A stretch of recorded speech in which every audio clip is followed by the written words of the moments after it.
సమయాన్ని దేవునికి మాటలు జాగ్రత్తగా విందాము. ఏకాగ్రతతో వింటే 10 కాలాలు శ్రేష్టమైన మాటలు మనం విన్నాము. కాబట్టి ఈ రాత్రి, రేపు ఉదయం, రేపు మధ్యాహ్నం, రేపు రాత్రి, అలాగే ఎల్లుండి ఉదయం మధ్యాహ్నం వరకు మనం చక్కనైన వాక్యాన్ని వినగలుగుతాము. ఏకాగ్రతతో ఉండి వాక్యం విని ఆత్మీయంగా మనం అందరం కూడా వెళ్తున్నాం.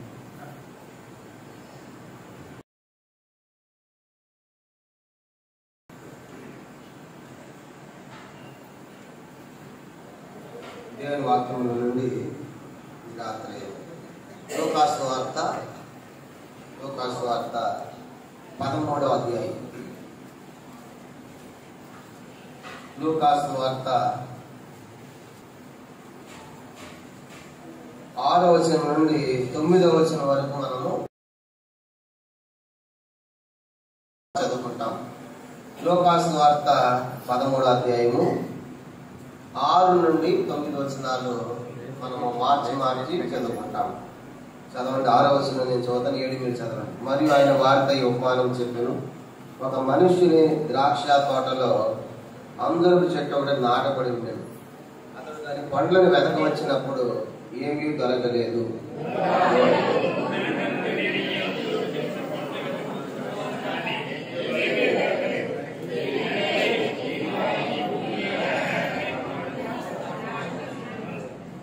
అయితే వాడు, అయ్యా, నేను దాని చుట్టూ తవ్వి ఎరువేయి మట్టుకు ఈ సంవత్సరం కూడా ఉండనిమ్ము.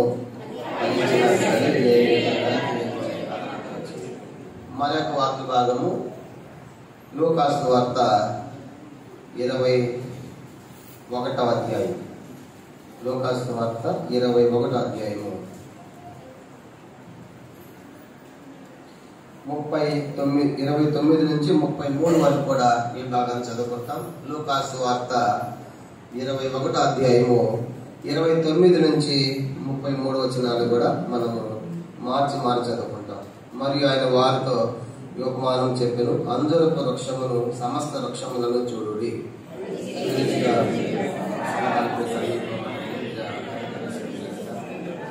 అటువలి మీరు ఈ సంగతులు జరుగుతూ చూసినప్పుడు దేవుని రాజ్యం సమీపమైనని తెలుసుకునుడి.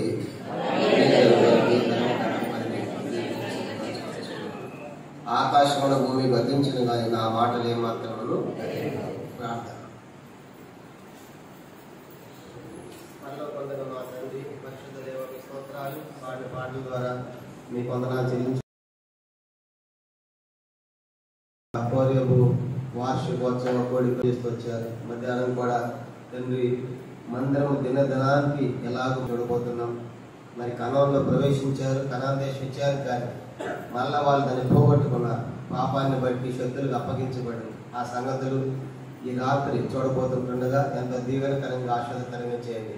చదవబడిన 2 వాక్యాలు మీరు దీవించండి. 5 దాసులను కూడా మీ సిలుసను మరుగుపరచండి. కరెంటు, మైకు, లైవ్ వాతావరణం సమస్తం కూడా సహ విశ్వాసులు బాధ్యత వహించేవారు అందరూ బట్టి మీ స్తోత్రాలు చెల్లించుకుంటున్నాం. మరి ఉదయకాలం ఇక్కడ స్థానికంగా సేవ చేసిన మీ దాసుడు మోషణం గారు వారికి ఇచ్చిన కుటుంబం సమర్పణ కొరకై స్తోత్రాలు. ఎంతో ఉద్యోగంగా సంతోషంగా ఏర్పాటు చేసిన పూర్తి ఈ యొక్క భారవర్తమైన పరిచయ కొరకై దీని నానగొట్టిందని కూడా తీసుకొచ్చారు.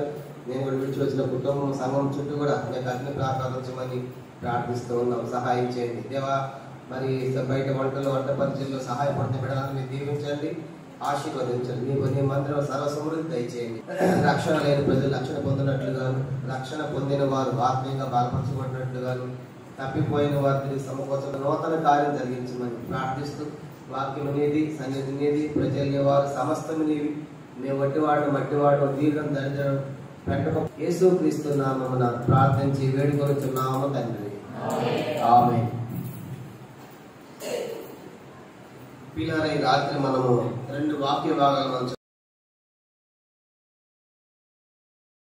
వార్త 13వ అధ్యాయము 6 నుంచి 9 వచనాలు మొదటి భాగం చదువుకున్నాము.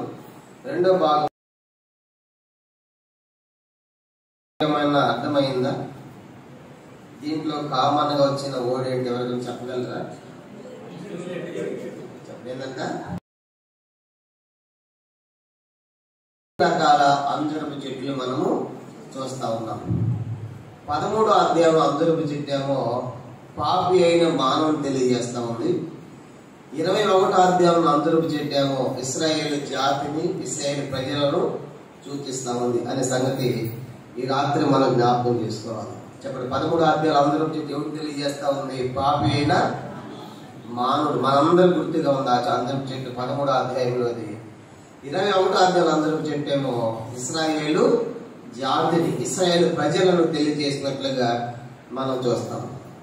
కానీ 2 అంజరపు చెట్ల గురించి రాత్రి మనం ధ్యానం చేయబోతున్నాం. చెప్పే ఉదయకాలం ఇశ్రాయేల్ చరిత్ర చెప్తానని, కాబట్టి చాలా అద్భుతమైన చరిత్ర సంగతిని రాత్రి మనం తెలుసుకోబోతున్నాం. ఎందుకంటే ఇశ్రాయేల్ ప్రజలు ఆరాధన చూసాం. వారు ఆయన ఇచ్చాడు, ధర్మశాస్త్రం ఇచ్చాడు, వాళ్ళ స్వరం ఇచ్చాడు. అక్కడి నుంచి దేవుడు వారితో ఉండి హోరేబు నుండి ఆ ఘోరమైన మహా అరణ్యములో ఎక్కడా తీసుకెళ్లాడు వాళ్ళని? కాదేశు బర్నేయ అంటే కనాను దేశానికి వారిని తోడుకొని పోయారు. 6 లక్షల కాల్బాలమే, మిగతా వాళ్ళు సుమారుగా ఒక 34 లక్షలు అనుకున్నాం. అయితే ఎంతమంది పోయారు దాంట్లోకి? చెప్పండి, ఎంతమంది పోయారు? ఇద్దరు పోయారు. అంటే లక్షల్లో బయట లక్షల మంది ఏమైపోయారు? రాలిపోయారు. ఇప్పుడు ఆ దేశంలో మనం చూసామనుకోండి, ఇక్కడ ఎంతమంది పోతారు? 6 లక్షల్లో దేశంలో ఇక్కడ చూస్తే ఒక్కళ్ళం కూడా మనం పరలోక రాజ్యానికి పోవు. ఎంత భయం కదా. కానీ ఎంత బతికి ఇంత కాలం దేవుని సేవించి ఆ రాజ్యం ఎంత ఘోరం. ఎందుకు వాళ్ళిద్దరే పోయారు, మిగతా వాళ్ళు ఎందుకు పోలేకపోయారు అంటే ఒక సంగతి చదువుకుని మనం ఈ భాగానికి వద్దాం. అది ఉదయకాలం చెప్పడం అద్భుతమైన సంగతి మనం చూద్దాం. ద్వితీయోపదేశకాండం 1వ అధ్యాయం, డ్యూటరానమీ చాప్టర్ 1. ద్వితీయోపదేశకాండం వాళ్ళని దేవుడు తీసుకెళ్లిన కారణాలు చాలా ఉన్నాయి, కానీ ఒక్క సంగతి మాత్రం 1వ అధ్యాయము 36వ వచనం. ద్వితీయోపదేశకాండం 1వ అధ్యాయము 36. యెఫున్నె కుమారుడైన కాలేబు తప్ప మరి ఎవరినో చూడడు. అతడు పూర్ణ మనస్సుతో యెహోవాను అనుసరించును కనుక అతడు దానిని చూచును. కాబట్టి ఆ దేశంలోకి పోయిన కారణం ఏంటంటే కాలేబు ఎట్లా అనుసరించాడంటే దేవుని పూర్ణ మనస్సుతో. మరొక మాట, సంఖ్యాకాండం 14వ అధ్యాయం, నంబర్స్ చాప్టర్ 14, సంఖ్యాకాండం 14వ అధ్యాయంలో కూడా మరొక మాట రాయబడింది. 24వ వచనం, సంఖ్యాకాండము 14వ అధ్యాయం 24. నా సేవకుడైన కాలేబు మంచి మనస్సు కలిగి పూర్ణ మనస్సు నన్ను అనుసరించిన హేతువు చేత అతను పోయిన దేశంలో ప్రవేశపెట్టింది. ఇక్కడ రాయబడింది ఏ మనస్సు అంటే ఇది మంచి మనస్సు.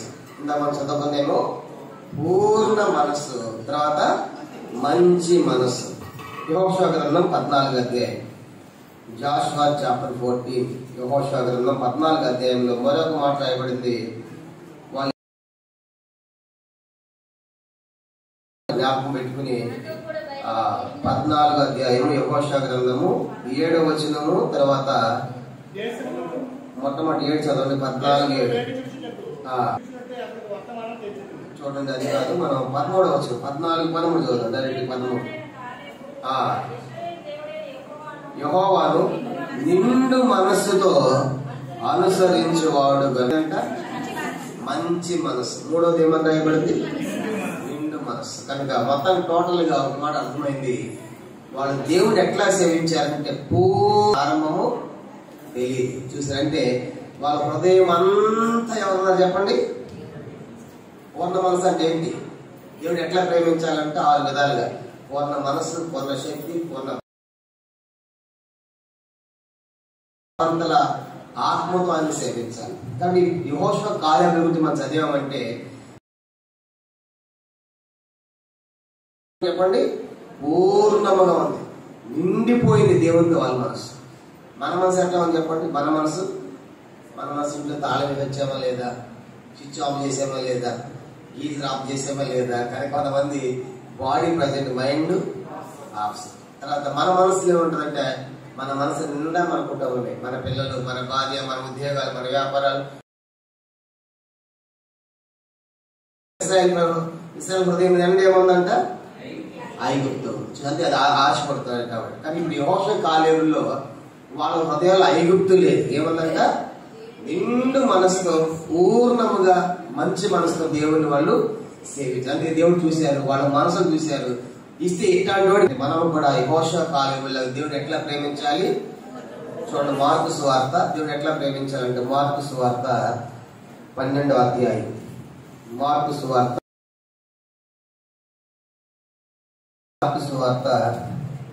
12వ అధ్యాయము మనం గమనించామంటే,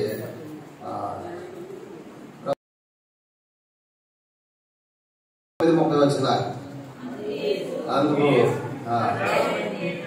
ఏదనగా, ఇశ్రాయేలు వీళ్ళు మన దేవుడైన ప్రభు, అద్వితీయ ప్రభు, నీవు పూర్ణ బలంతో నీ దేవుడైన ప్రభువును ప్రేమింపవలనది ప్రధానమైన ఆజ్ఞ. రెండవది నిన్నెవరు నీ పొరుగు అని ప్రేమింపల ఆజ్ఞ అన్నది రెండవ ఆజ్ఞ. వీటికంటే ముఖ్యమైన ఆజ్ఞ మరేది లేదు చెప్పారు. కాబట్టి మొత్తము ధర్మశాస్త్రం అంతా కూడా ఆ 10 ఆజ్ఞలు కూడా 2 ఆజ్ఞల్లో క్లుప్తమొచ్చాయి. మొత్తం ఆజ్ఞలు ఏం చెప్పండి? 10 ఆజ్ఞలు. ఎన్ని ఆజ్ఞలు? 10 ఆజ్ఞలు 2గా డివైడ్ చేశారు. మొదటి 4 ఆజ్ఞలు దేవునికి సంబంధించినవి. మొదటి 4 ఆజ్ఞలు ఏంటి? నేను తప్ప వేరొక దేవుడు ఉండకూడదు, నా విశ్రాంతి దినాన్ని ఆచరించాలి. తర్వాత ఇంకా చెప్పాడు, మొదటి 4 ఆజ్ఞల్లో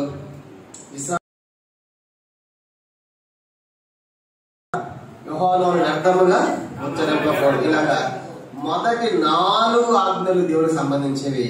మిగతా 6 ఆజ్ఞలు మానవ సంబంధించినవి. అబద్ధ సాక్ష్యం చెప్పవద్దు, నీ పొరుగువాని వారిని ఆశించవద్దు. ఇవన్నీ కూడా మానవునికి సంబంధించిన. అంటే నువ్వు దేవుణ్ణి ప్రేమించు. మొత్తం 10 ఆజ్ఞలు 2 ఆజ్ఞల్లో పెట్టాడు. మొదటి 4 ఆజ్ఞలు దేవుని ప్రేమించాలి. దేవుడు ప్రేమించేవాడు పక్కనటువంటి సహోదరుని కూడా ప్రేమించాలి. అది 2 ఆజ్ఞలు మనం పాటిస్తే ధర్మశాస్త్రం అంతా మనము పాటించినట్లే. కాబట్టి అందుకే యెహోషువ కాలేబులు అలాగే వారు దేవుని ప్రేమించాలి. కాబట్టి ప్రేమించిన వారి వరకు ఇచ్చాడు ఆ యొక్క కరోనా దేశం అనే విషయం ఇలా విస్తరించారు, వ్యాపించారు. ఎట్లా చెదిరిపోయారో మనం చూద్దాం. దానికంటే ముందు ఇప్పుడు 2 అందుల గురించి చెప్పాం కదా. ఇప్పుడు మొదటి అందులో చెట్టు లూకాసు వార్త 13వ అధ్యాయం. అందరికి లూకాసు వార్త 13వ అధ్యాయంలో ద్రాక్ష తోట ఉంది. ఏ తోట? ద్రాక్ష తోట ఉంది. దాంట్లో అన్ని ద్రాక్షలే కానీ మధ్యలో ఒకటి వేసాడు. ఏంటంట? అందరపు చెట్టు. అయితే అతడు 3 సంవత్సరాలు తను వెతుకుతున్నాడు, కానీ దాంట్లో ఏమి లేదు. ఆయన తోట వాలి బతిమలాడుతాడు, అయ్యా ఎరువేద్దాము, ఈ సంవత్సరం కూడా చూద్దాము. ఆ మాట చూద్దామా? చూడండి 8 చూడదు. ఎరువు వేయి మట్టుకు ఈ సంవత్సరము కూడా ఉండనిమ్ము. ఎందుకు? అది ఫలించిన హోరేబులని ఈ సంవత్సరం కూడా ఇచ్చాడు. చూసారా? అంటే 26 అయిపోయింది, 27 వార్షికోత్సవం కూడా ఇచ్చాడు. ఇప్పుడు దానిలో ఫలాలు లేకపోతే ఈ సంవత్సరమైనా కానీ నువ్వు ఫలిస్తావేమో అని ప్రభు ఈ ఎంతో మంది ఈ సంవత్సరం లేరు, ఈ లోకాన్ని విడిచిపెట్టి వెళ్ళిపోయారు. మనకంటే ధనవంతులు, జ్ఞానవంతులు, బలవంతులు, ఐశ్వర్యవంతులు ఎంతో మంది లోకాన్ని విడిచి వెళ్ళిపోయారు. ఈ సంవత్సరమైనా కనీసము నీలో ఫలాలు ఉంటాయేమో, ఫలిస్తావేమో అని చెప్పేసి ఈ సంవత్సరం కూడా ఇచ్చాడు. అందుకే దేవుని స్తుతిస్తూ వచ్చే ఉదయకాలం, ప్రభా మాకు మరొక సంవత్సరం ఇచ్చావు కనుక ఎలాగూ ఆ యొక్క పోలేవులు మనకి మీకు ఒక 7 ప్రాముఖ్యమైన సంగతులు మీకు జ్ఞాపకం చేయాలని కోరుతున్నాను. ఈ అంజరపు చెట్టు పాపి అయిన మానవునికి గుర్తుగా ఉంది అని గుర్తుపెట్టుకోవాలి. తర్వాత ఇక్కడ యజమాని ఎవరంటే తండ్రి అయిన దేవుడు. చెప్పండి, తోట యజమాని ఎవరు? తండ్రి అయిన దేవుడు. తోటమాలి ఎవరంటే ఇప్పుడు తండ్రి అయిన దేవుడు పాపైన నీలాంటి నాలాంటి పోలికన్నటువంటి అంజూరపు చెట్టు ఫలించకపోతే దీన్ని నరికివేయి, కొట్టివేయి అని తండ్రి అయిన దేవుడు వారు దేవునికి మానవులకనే మధ్యవర్తిగా ఈ లోకానికి వచ్చాడు. 1 తిమోతి 2:8 రాయబడింది కదా, దేవుడు ఒక్కడే దేవునికి నరులకు మధ్యవర్తి ఒక్కడే, ఆయన క్రీస్తు యేసును. కాబట్టి తండ్రికి మనకు మధ్యలో వేలాడుతున్నాడు. అది శిలువ మీద కూడా తండ్రి వీరేమి చేయించున్నారు, వీరిని క్షమించమని ప్రాధాన్యపడుతూ వచ్చాడు. కాబట్టి ఇప్పుడు ఆయన తోట మాలేటువంటి యేసు ప్రభువారు నీ కోసము నా కోసము నీ యొక్క నా యొక్క నాశనాన్ని కోరని వాడే తండ్రిని వేడుకుంటున్నాడు. ఈ సంవత్సరమైనా ఉంచాయి, ఈ సంవత్సరమైనా ఉంచు, నేను వెరిగేస్తాను, అది ఫలిస్తుందేమో చూద్దాం అని ఈ సంవత్సరం కూడా నేను దానికి సమయం ఇచ్చింది. కానీ అది మారు మనస్సు. అది ఎందుకు సమయం అంటే మారు మనస్సు పొందాలని సమయం. ఈ అంజూరపు చెట్టు ఏమేమి వ్యక్తం చేసిందో చెప్పడా? ఈ అంజూరపు చెట్టు ఏమేమి వ్యక్తం చేసింది?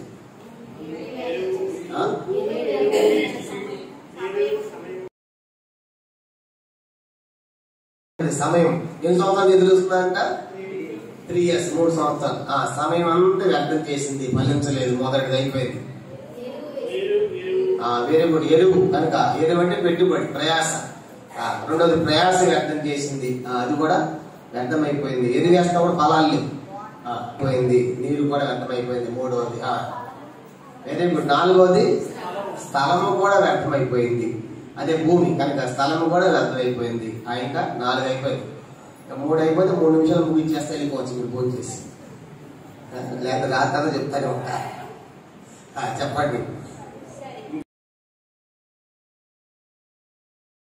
కనుక భూమి అర్థం చేసింది, నీరు అర్థం చేసింది, పెట్టుబడి ప్రయాసం అర్థం చేసింది, సమయం అర్థం చేసింది. 4 అయిపోయింది.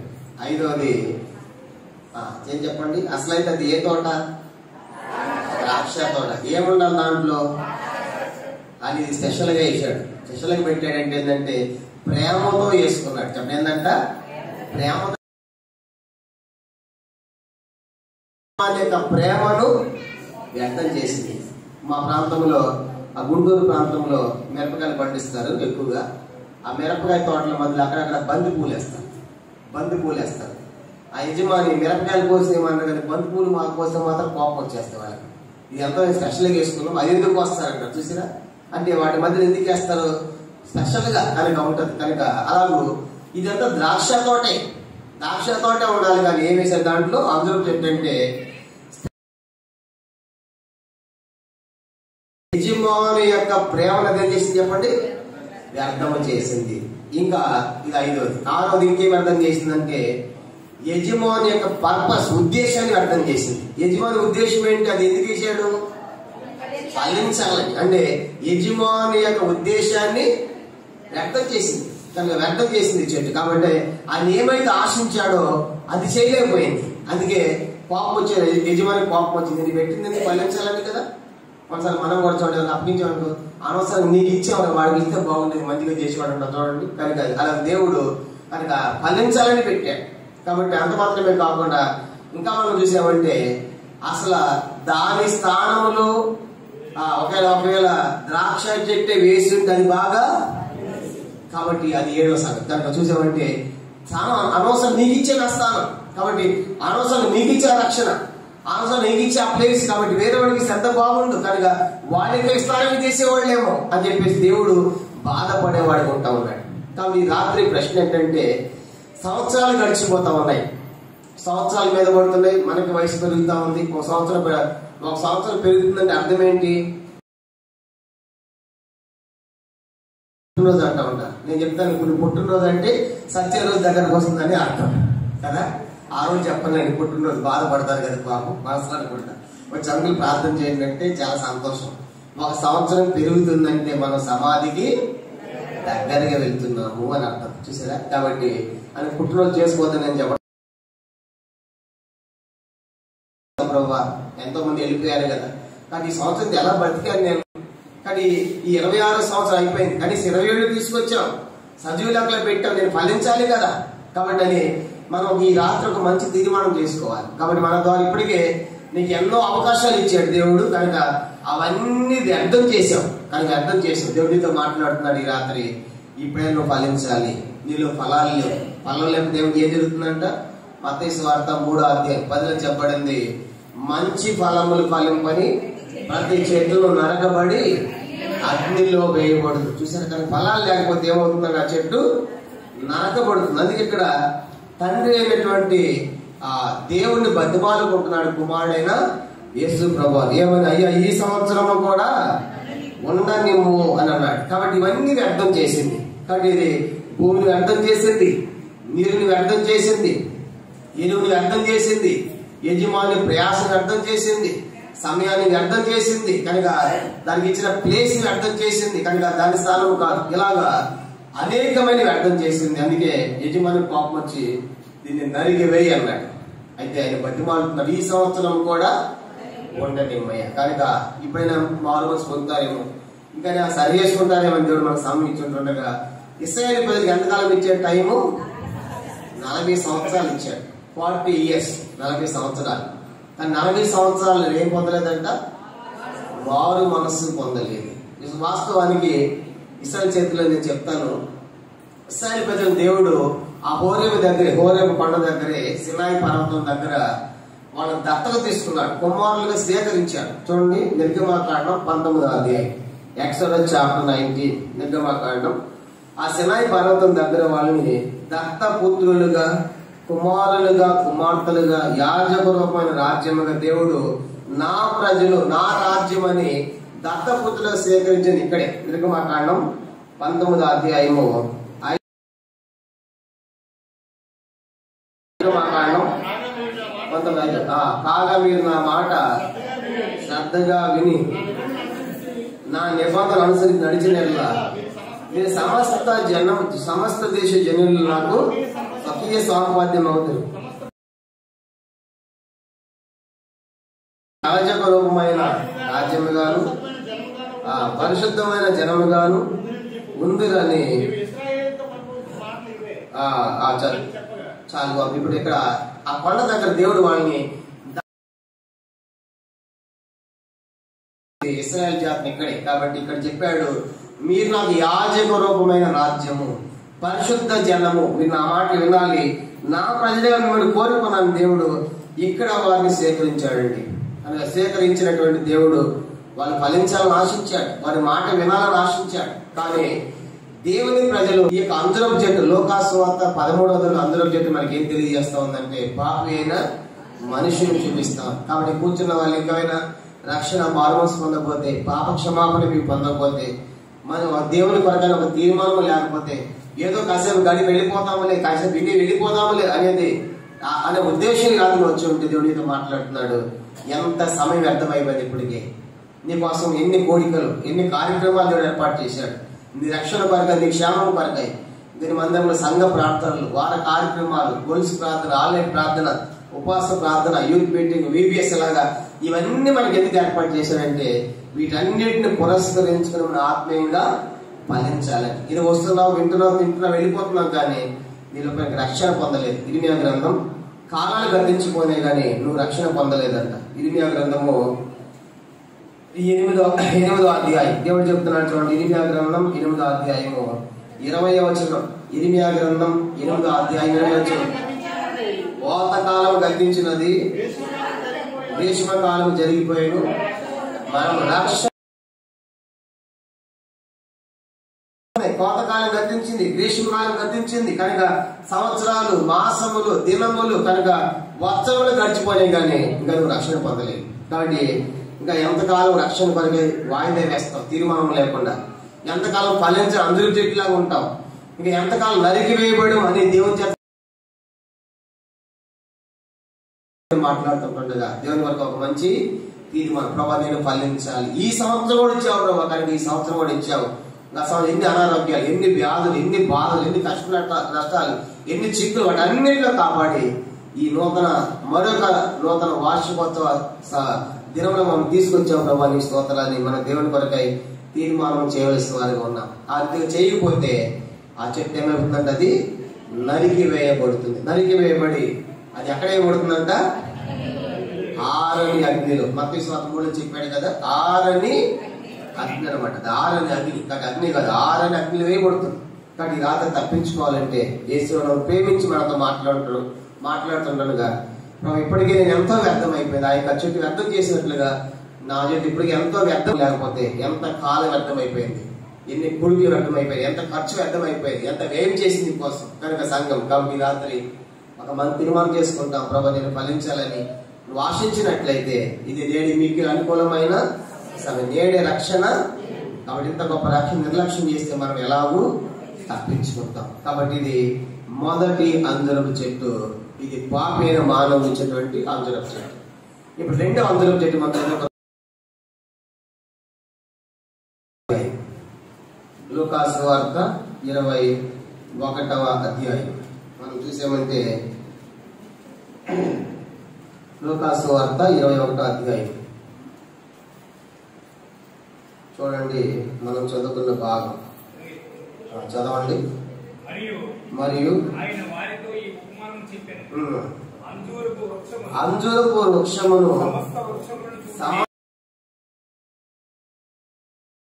చిగురించుడు చూచి వసంతకాలం అప్పుడే సమీపమాయనని మీ అందరూ మీరు తెలుసుకుందరు కదా. అటువలే మీరు ఈ సంగతులు చూచినప్పుడు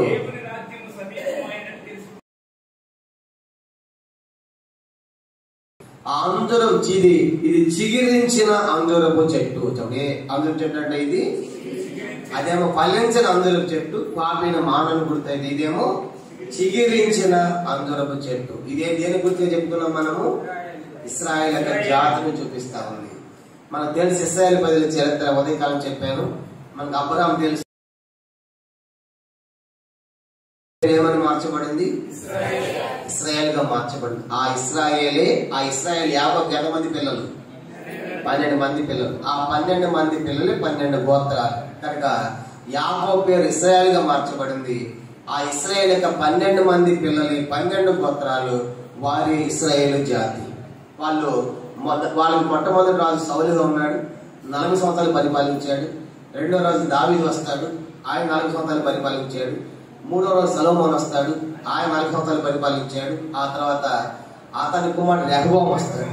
ఆయన టైంలో వచ్చి ఇశ్రాయేలు ప్రజలు అడుగుతారు, అయ్యా మీ నాయన మందిని కట్టించాడు సొలొమోను, మమ్మల్ని చాలా కష్టపెట్టాడు, నువ్వు కనుక మమ్మల్ని బాగా చూసుకుంటే మీకు దాసులు అయిపోతాం అని వాళ్ళు అడిగినప్పుడు 3 రోజుల తర్వాత రండి అన్నాడు.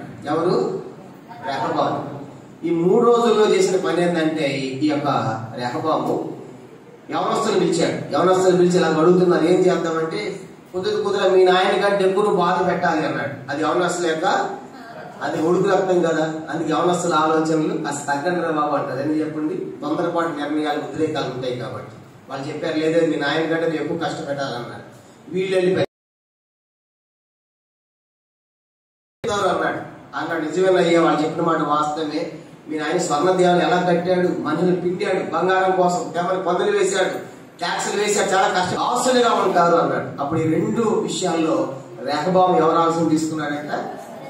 యవనస్తుల ఆలోచన తీసుకున్నాడు. 3వ రోజు వచ్చిన తర్వాత జరిగిన సంగతి ఏంటంటే, ఏంది మా సంగతి అని చెప్పినప్పుడు, మా నాయన నడుము కంటే నా చిటికిన వేలే పెద్దది, భారం పెడతా అన్నాడు. అప్పుడు ఆ 10 గోత్రాల వారు ఏం చేశారంటే, ఇక దావీదులో మాకు భాగ్యం ఎక్కడ అని చెప్పేసి యెరోబాము అనేటువంటి వాడిని ఐగుప్తుని పిలుచుకుంటారు. అది పారిపోతాడు ఐగుప్తు, వాడు సొలొమోను యొక్క దాసుడు. అతను వాడు పిలుచుకుని రెహబాముతో మాట్లాడిన తర్వాత రెహబాము ఈ సంగతి ఎప్పుడైతే చెప్పాడో ఆ 10 గోత్ర వాళ్ళు డివైడ్ అయిపోయారు.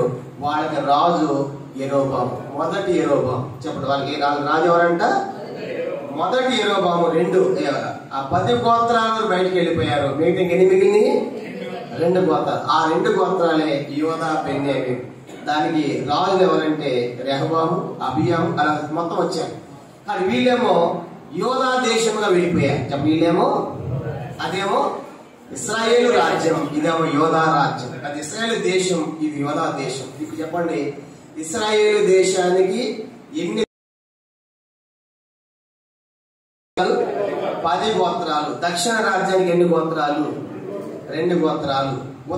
దాన్ని ఏమో ఉత్తర రాజ్యం అన్నారు ఇశ్రాయేల్ దాన్ని. ఇది కింద ఉంది కాబట్టి దీన్నేమో దక్షిణ రాజ్యం అన్నారు. ఉత్తర రాజ్యానికేమో 19 మంది రాజులు వచ్చారు, దక్షిణ రాజ్యానికేమో 20 మంది రాజులు వచ్చారు. 20 మంది 19 ప్లస్ మొదటి 3 మొత్తము 40 యోధా రాజులు మొత్తం కూడా. ఈ 42 మంది రాజుల గురించి నా యూట్యూబ్ ఛానల్లో చెప్పాను. ఒక్కొక్కరి నుంచి పూర్తి డీటెయిల్ గా చెప్పాను. Timothy GS NTR Nagar Betala YouTube ఛానల్లో మీరు రోజు ఒక్కొక్క రాజు గురించి వినండి. ఆ రాజు ఒక్కొక్కటి గంట పైన చెప్పాను, పూర్తి డీటెయిల్ చెప్పాను. 42 మంది రాజుల గురించి తిమోతి జిఎస్ బేతల్ ఎన్టీఆర్ నగర్ హైదరాబాద్ అనేటువంటి యూట్యూబ్ ఛానల్లో మీరు తర్వాత చూడండి. అది ఇప్పుడు పైకి వెళ్ళినటువంటి దాన్ని ఉత్తర రాజ్యం అన్నారు. ఎందుకు వెళ్ళిపోయింది దాన్నేమో దక్షిణ రాజ్యం అన్నారు. దానికేమో 10 గోత్రాలు వెళ్ళిపోయినాయి, దీనికేమో 2 గోత్రాలు. దానికేమో 19 మంది రాజులు వచ్చారు 10 గోత్రాలకి, 2 గోత్రాలకేమో 20 మంది రాజులు వచ్చారు. ఈ 20 మంది రాజులు చాలా మంచి రాజులు ఉన్నారు. అది ఈసియా వీళ్ళంతా మంచి మంచి రాజులు ఉన్నారు. అక్కడ పైన అందరూ దుర్మార్గమైన రాజులు ఇశ్రాయేల్ దేశాన్ని. ఎందుకంటే ఇప్పుడు విడిపోయిన తర్వాత, అప్పుడు దాకా కలిసి ఉన్నారు కదా 12 గోత్రాలు. విడిపోయిన తర్వాత యెరూషలేము దేవాలయము ఉత్తర రాజ్యానికి ఏమి లేదు చెప్పండి, దేవాలయం లేదు. చెప్పేమో లేదు, దేవాలయం లేదన్నమాట. ఎప్పుడైతే 10 గోత్రాలు వెళ్ళి పైకి వెళ్ళిపోయారో, అదే మనకి దేవాలయం లేదు, యెరూషలేము దేవాలయం చెప్పేసి వాళ్ళంతా యెరూషలేము దేవాలయానికి ప్రారంభించారు రావటానికి. అప్పుడు అక్కడ రాజు ఎవరో చెప్పుకున్నాము, యెరోబాము 1 అనేవాడు. అప్పుడు వాడు ఏం చేశాడంట రాజు, వీళ్ళందరూ ఎక్కడ పోతే మళ్ళా వీళ్ళందరూ వాళ్ళ ఉత్తర రాజ్యంలో దానులో ఒకటి, బేతేల్లో ఒకటి 2 బంగారపు దూడలు పెట్టాడు. ఇదే మన ఐగుప్తులో విడిపించినటువంటి దేవుడు అని చెప్పేసి 2 దూడలు పెట్టాడు. ఒక పండుగ ఏర్పాటు చేశాడు, ఉత్సవం ఏర్పాటు చేశాడు.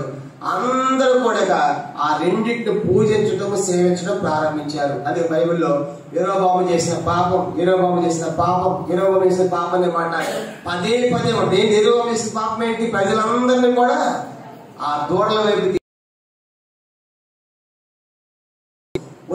ఉత్తర రాజ్యం అంతా కూడా పూర్తిగా విగ్రహారాధనకి వెళ్ళిపోయింది. అక్కడ దానికి మొట్టమొదటి రాజధాని షెకెం అనే పట్టణాన్ని కట్టాడు. మొదటి వచ్చిన రాజులు దాన్ని తిరసాగా మార్చారు. ఆ తర్వాత ఫైనల్ గా షోమ్రోనుగా స్థిరపడింది. అంటే మొత్తానికి ఇశ్రాయేల్ 10 గోత్రాలు ఎన్ని రాజధానులు? 3 రాజధానులు. ఆంధ్రప్రదేశ్ లో ఎన్ని రాజధానులు? మొదటిదాకా 3 షెకెము, 2వ రాజధాని తిరసా, 3వ రాజధాని షోమ్రోనుగా స్థిరపడింది. అలా చివరికి ఆ యొక్క ఇశ్రాయేల్ 10 గోత్రాలు 19 మంది రాజులు పరిపాలించిన తర్వాత ఆ దేశం మీద అషూర్ రాజు వచ్చాడు, దాడి చేశారు. వాళ్ళందరూ అషూర్ యొక్క చెరలోకి వెళ్ళిపోయారు. అంతటితో 10 గోత్రాలు సమాప్తం. కనుక సర్వనాశనం అయిపోయినాయి ఆ 10 గోత్రాలు. వారు ఏ చెరలోకి వెళ్ళిపోయారు?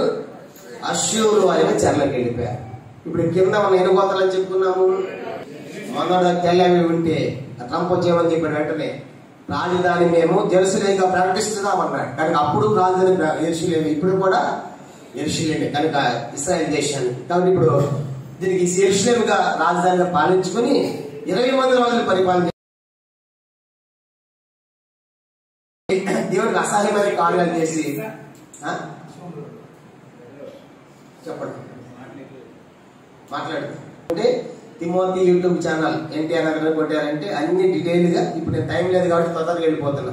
మీరు ఎవరైనా పూర్తిగా చెప్పిన ఒక రాజు గురించి నెమ్మదిగా మీరు టైం ఉన్నప్పుడు వినండి. అనవసరం చెత్త లేదని ఇలాంటి తెలుసుకుంటే మీరు ఎంతో సబ్జెక్టు, చరిత్ర, వాకింగ్ నేర్చుకుంటారు. కాబట్టి టైం ఉన్నప్పుడు చూడండి. అంటే దానికి 3 రాజధానులు చెప్పాము, దీనికేమో 2 అని చెప్పుకున్నాం. ఆ రీతిగా వెళ్ళిపోయిన తర్వాత ఈ యొక్క 2 గోత్రాలు వారు యూదా రాజ్యం అన్నారు. 20 మంది రాజులు వచ్చారు. ఫైనల్ గా వీళ్ళు కూడా దేవుని విడిచిపెట్టి యెహోవా దేవుణ్ణి విగ్రహారాధనలో తిరిగారు, అసహ్యమైన కార్యాలు చేశారు. సహోదరులు దాసులు వీటన్నిటిని బట్టి దేవుడు యూదా దేశం మీదకి బబులోను రాజును పంపించాడు. ఏ రాజంట? బబులోను రాజును పంపించాడు నెబుకద్నెజరు. ఆ బబులోను రాజు వచ్చి వీళ్ళని కూడా ఎవరిలోను వృద్ధు ముసలాలను చూడకుండా ఖడ్గముతో చంపేసి మిగతా ముఖ్యమైన మంచి మంచి హైవే దాంతో ఈ 2 గోత్రాలు కూడా సమాప్తం. ఆ రీతిగా ఇశ్రాయేలు ప్రజలు ప్రపంచ దేశాలకు చెదరిపోయారు. ఏమైనా చెప్పండి, మన ప్రపంచ దేశాలకి చెదరిపోయాయి. ఇప్పుడు గొడవంతా దాని గురించి ఇప్పుడు చెప్పారు కదా. వాస్తవానికి ఆ భూభాగం అంతా ఎవరిది? వాళ్ళకి ఆ దేశం వాళ్ళు ఏం చేశారంటే, ప్రవక్తలు వచ్చారు, రాజులు వచ్చారు, న్యాయాధిపతులు వచ్చారు, సువార్త ప్రకటించారు. యేసు ప్రభు పుట్టినవాడు కాదని ప్రభువాన్ని కూడా నిరాకరించారు, తృణీకరించారు. ఆయన మెసేజ్ చెప్తే కూడా వినకుండా యోధావారు ఇశ్రాయేలు ప్రజలు అంతా కూడా ప్రపంచ దేశాలకు చెదరిపోయారు. దాంతో ఇశ్రాయేలు దేశమే లేకుండా అయిపోయింది. కనుక ఆనాటి నుంచి 1948 వరకు వీళ్ళు ప్రపంచ దేశాలకు వెళ్ళిపోయి ఆ ప్రాంతాల్లో ఆయా ప్రాంతాలకు వెళ్ళిన తర్వాత దాసులు ఉంటారు. వీళ్ళు ఎట్లయినా నాశనం చేయాలని అనేక మంది టార్గెట్ పెట్టుకున్నారు. కానీ దేవుడు యోధా జాతులు నాశనం చేయకుండా ఆరంభం నుంచి కాపాడుతూ వచ్చాడు. ఆది కాండము నిర్గమా కాండములోనే ఫరో ఏం చేశాడు చెప్పండి, యూదులందరినీ కూడా చిన్నపిల్లలందరూ కూడా 2 సంవత్సరాల పిల్లలందరూ కూడా చంపాలనుకున్నాడు. యోధా జాతి లేకుండా చేయాలనుకున్నాడు. హామన్ అనేవాడు కూడా ఇస్రాయేల్ గ్రంథంలో మనం చూస్తాం. హామన్ అనేవాడు కూడా ఏం చేసేప్పటి యోధా జాతి అంతం చేయాలనుకున్నాడు. కానీ ఈ రోజు వరకు కూడా అందరు టార్గెట్ కావాలని చెప్పండి ఇశ్రాయేలు. కాబట్టి కానీ ఇశ్రాయేలు దేవుడు ఇశ్రాయేలు కాపాడేవాడు కొనికాడు. ఒక అద్భుతం జరిగింది. ఒక యూదుడు ఒక మొక్కజొన్న పిండితో కొన్ని బాంబులు కనుగొన్నాడు. దాని ద్వారా ఏం చేసిందంటే గెలిచినటువంటి దేశాలు వాళ్ళు పిలిచి బ్రిటిష్ వారు పిలిచి, మీరు మాకు ఎంత సహాయం చేశారు, మీ ద్వారా మేము ఈ రెండో పిలిచి మనమేం ఏమవుతుందని చెప్పండి, 2 కార్లు, 4 ఫ్లాట్లు, నేను నా బాడీ హ్యాపీగా ఉండాలి. ఇది మనం అంతా స్వార్థపోతాం కదా, మనం చూసుకుంటాం.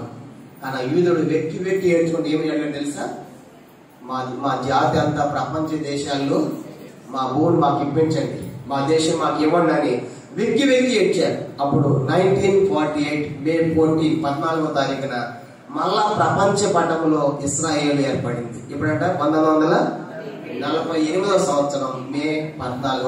మనకి ఇప్పుడు స్వాతంత్రం వచ్చింది ఆగస్టు ఏ సంవత్సరం 1947. మనకు వచ్చిన సంవత్సరానికి వాళ్ళకు వచ్చింది. కానీ ఆ రీతికి వాళ్ళు మళ్ళా ఒక దేశంగా ఫామ్ అయ్యారు. ఎవరంట?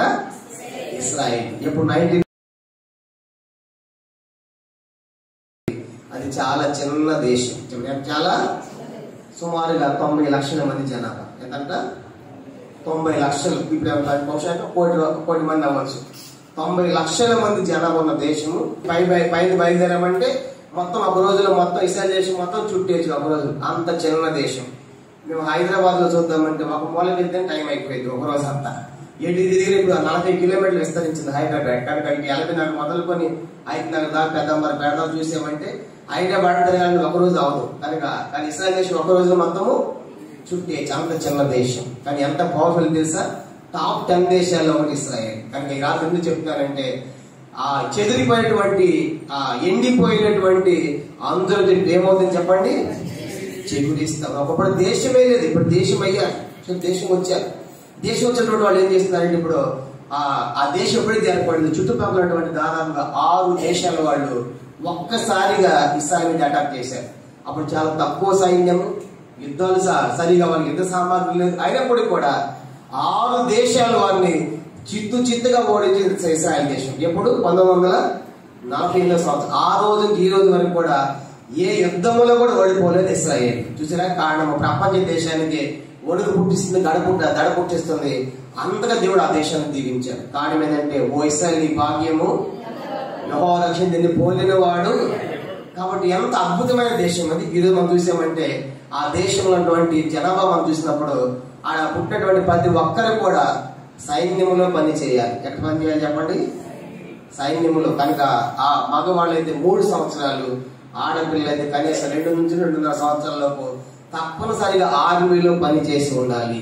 అది దాసుల కుమారుడైనా ప్రధానమంత్రి కుమారుడైనా అందరూ ఎక్కడ పని చేసి రావాలి చెప్పండి, ఆర్మీలో పనిచేసి రావాలి. ఇప్పుడు ముసలోళ్ళు అయినా వాళ్ళకి ఏమొచ్చు చెప్పండి, యుద్ధం వచ్చు. ఇశ్రాయేల్ దేశంలో అందరికి ఏమొచ్చు చెప్పండి. ఇప్పుడు పుట్టిన ప్రతి ఒక్క దేంట్లో పనిచేసి వచ్చేవాడు ఆర్మీ. యుద్ధం వచ్చింది అనుకోండు, అందరు పట్టొక్కడే దండ పట్టుకుంటాడు. ఏం తెలుసా, అందరికి యుద్ధం వచ్చు కాబట్టి అలాగూ ట్రైనింగ్ అవుతున్నారు. ఈ రోజు ఇశ్రాయేల్ దేశం ఎన్ని యుద్ధాలు ఎదుర్కొంటే మనం చూస్తున్నాం. ప్రజెంట్ కూడా యుద్ధంలోనే ఉంది. కానీ చుట్టుపక్కల సిరియా, జోర్డాన్, లెబనాన్, యెమెన్, కానీ ఇలా కంట్రీస్ అన్ని కూడా ప్రతి నిత్యము గాజా ఇప్పుడు దాడి చేస్తూనే ఉంటారు.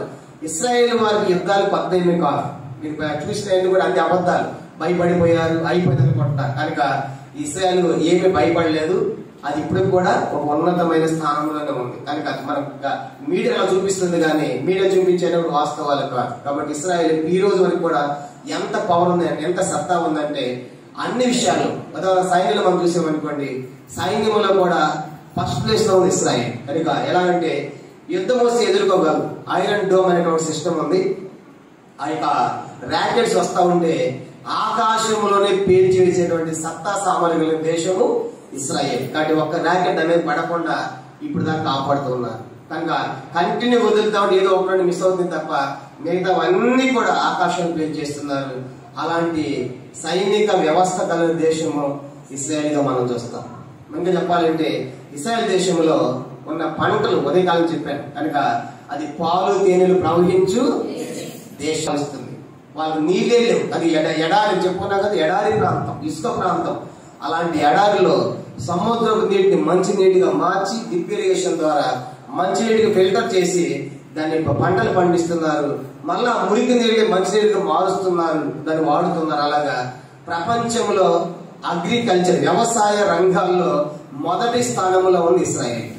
వాళ్ళకి నీళ్లు లేకుండా మనకి వరదలు వచ్చి అనవసరం బ్రిడ్జిలు కొట్టుకుపోతా ఉంటే మనకున్న నాయకులు ఆ నీటిని ఎట్ట ఆపాలని తెలియట్లేదు. ఎక్కడ ఆనకట్టలు కట్టాలా, డ్యాములు కట్టాలా వినియోగించుకొని లేక మొత్తం సముద్రం కలిసిపోతా ఉంది.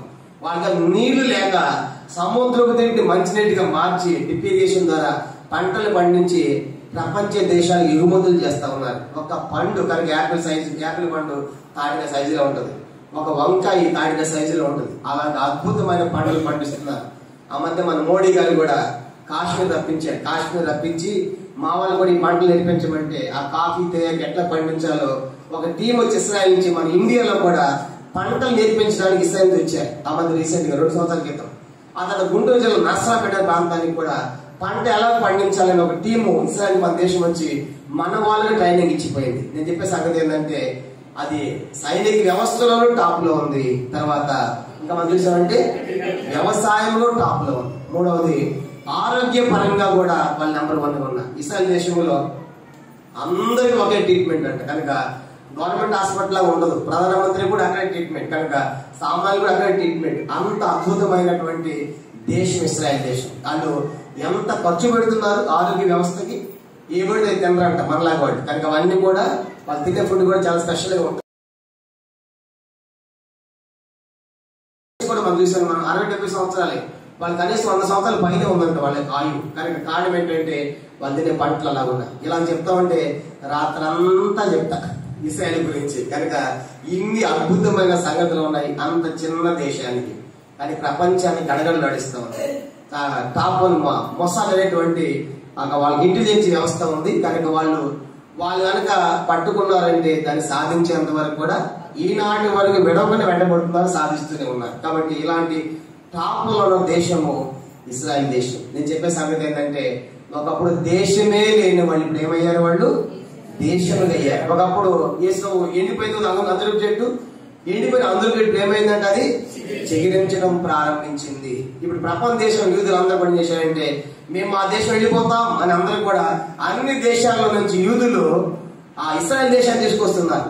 ఇశ్రాయేల్ దేశం ఆ మధ్య మేము గుంటూరు జిల్లాలో చేపురోలు దగ్గర రెడ్డిపాలెం అనేటువంటి ఒక చిన్న ప్రాంతం ఉంది. అక్కడ 40 మంది యూదు కుటుంబాలు ఉన్నాయి. మేము ఒక మీటింగ్కి వెళ్ళి కాసేపు చూసి వద్దామని చెప్పేసి వెళ్ళాం, యూదుల దగ్గరికి వెళ్ళాం. ఇలాంటి ఇంతమంది మందిరం అది కూడా అది సినగోగ్ అంటారు, సమాజ మందిరము. అది కరెక్ట్ శుక్రవారం వాళ్ళు సబ్బాది పాటించి దినం అన్నమాట. సాయంకాలం నుంచి మేము మధ్యాహ్నం పోయాం. కూర్చున్న తర్వాత వాళ్ళ చెప్పిన సంగతులన్నీ విన్నాం. వాళ్ళంతా నా యూట్యూబ్ ఛానల్ కూడా పెట్టాను, వాళ్ళు ఏం మాట్లాడారు కూడా. కాబట్టి వాళ్ళు ఇంకా కూడా ముసుగులోనే ఉన్నారు, చీకట్లోనే ఉన్నారు, ధర్మశాస్త్రం పాటిస్తారు, యేసుని నమ్మడం వల్ల అలా మాట్లాడేవారు మాటలు అవన్నీ రికార్డ్ చేసి వాళ్ళు మాట్లాడే మాట.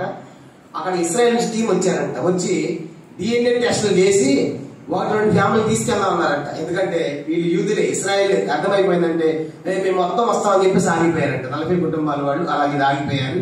ఇలా మణిపూర్ లో మన జరిగింది కదా మారకాండ, అక్కడ మణిపూర్ లో కూడా కొన్ని ట్రైబ్స్ ఎఫ్రాయిం అనే తెగ సంబంధించిన ట్రైబ్స్ అంతా టెస్టులు చేశారు.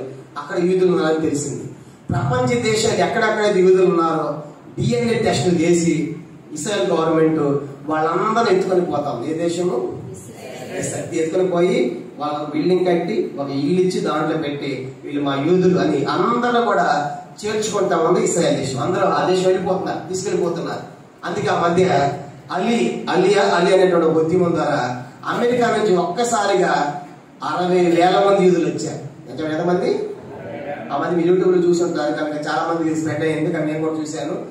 60,000 ఒక్కసారి ఇస్రాయల్ దిగారు. దిగి ఆ భూమికి ఇలా నమస్కారం చేసి మా పితృడు అబ్రహాం భూమి, మా పితృలు ఇచ్చిన భూమి అని చెప్పి దానికి వాళ్ళు ఎంతో సంతోషం గెంతులేస్తారు. మళ్ళా మా భూమికి మేము వచ్చేసాం అని చెప్పేసి అదే ఉద్యమం ద్వారా అమెరికా నుంచి 60,000 మంది యూదులు వచ్చేసి ఇస్రాయల్ దేశం ఈ మధ్య రీసెంట్ 2 సంవత్సరాల క్రితం. ఇలా నేను చెప్పే సంగతి ఏంటంటే ప్రపంచ దేశాలుగా సైంటిస్టులుగా, డాక్టర్లుగా, ఇంజనీర్లుగా ఉన్నతమైన స్థానాల్లో పదవులు ఉన్నటువంటి వారందరూ కూడా ఎవరు చెప్పండి? ఇస్రాయల్. నోబెల్ బహుమతులు ఎక్కువ సంపాదించుకుంది ఎవరు చెప్పండి? ఇప్పుడు మనం వాడే ప్రతి వస్తువు ఎవరు చెప్పండి? ఉన్నారు ప్రపంచాన్ని. ఇప్పుడు కనుక మనం వాడే ల్యాప్టాప్లు, ఫోన్లు కనుక అన్ని మూలాలు ఎక్కడుండేవి?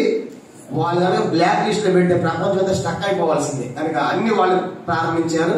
వాళ్ళు కనుక బ్లాక్ లిస్ట్ లో పెడితే ప్రపంచం ఒక్కసారి అలా స్టక్ అయిపోవాల్సిందే. ఒక మాట చెప్పాలంటే ప్రపంచాన్ని నడిపిస్తున్నారు ఇస్రాయల్. ఎందుకు? దేవుడు వాళ్ళు ఇచ్చిన వాగ్దానం ఏంటి? మీరు తలగా ఉంటారు కానీ దేవుడు ఇచ్చిన వాగ్దానంతో గొప్ప. కాబట్టి అలాగూ ఉన్నతమైన స్థానంలో ఇస్రాయల్ పెట్టాడు.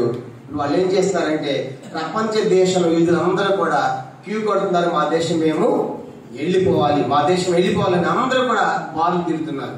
అందుకే మనం పాట పాడుతూ ఉంటాం. కరువు రణము మరణము చూచి కలుగదు మారు మనసు. కరువు రణము మరణము చూచి కలుగదు మారు మనసు. ప్రవచనములు సంపూర్ణములాయెను, ప్రవచనములు సంపూర్ణములాయెను. రోజులు తిరిగి మార్చియున్నారు, రోజులు తిరిగి మార్చియున్నారు. రండి దేవుని అనుకున్నాడు, రండి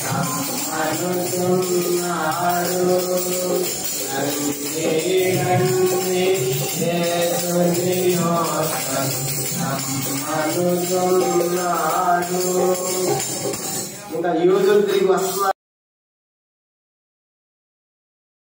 75% అలా వచ్చేసారు. కానీ ఇంకా మనం పాడుకుంటానే వస్తున్నారు. కాబట్టి ఆల్మోస్ట్ అందరూ చేరిపోయారు.